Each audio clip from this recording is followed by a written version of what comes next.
Hi everyone, welcome to the 16th recitation of my parents' poems. Poems are in Odia. ଆଜିର କବିତା ଆଖିରେ କିଛି ପଡ଼ିଗଲା।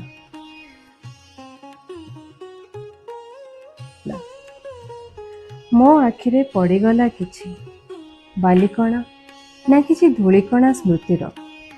ମୋତେ ଲାଗିଲା ସେମାନେ ସବୁ ଆସିଥିଲେ ଅତୀତର ଧୂସର ପଥରୁ ଅବା ଗାଁ ମଶାଣିରୁ, କାହାର ପରଶ ନେଇ କାହାର ଆଶିଷ ନେଇ କିଛି ଖାଲି ପାଦର।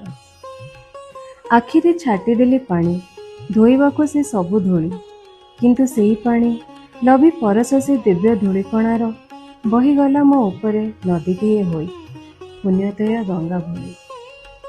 ଧୋଇଗଲା ଦେହର ସଞ୍ଚିତ କ୍ଳାନ୍ତି, ମନର ଯେତେ ଆବର୍ଜନା, ରହିଗଲା ଅବଶିଷ୍ଟ ଶୁଦ୍ଧ ଓ ନିର୍ମଳ ଭାବନା।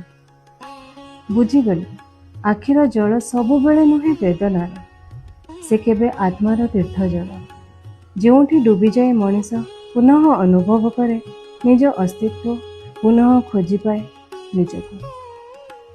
ସେ ଧୂଳିକଣାରେ ମୋ ଆଖି ପାଲଟି ଗଲା ଆତ୍ମାର ପବିତ୍ର ସ୍ନାନ କ୍ଷେତ୍ର। ଅତୀତର ସେହି ଅଦୃଶ୍ୟ ରେଣୁମାନେ ହୋଇଗଲେ ମୋ ମନ ଆକାଶରେ ତାରା ଓ ନକ୍ଷତ୍ର। Thank you.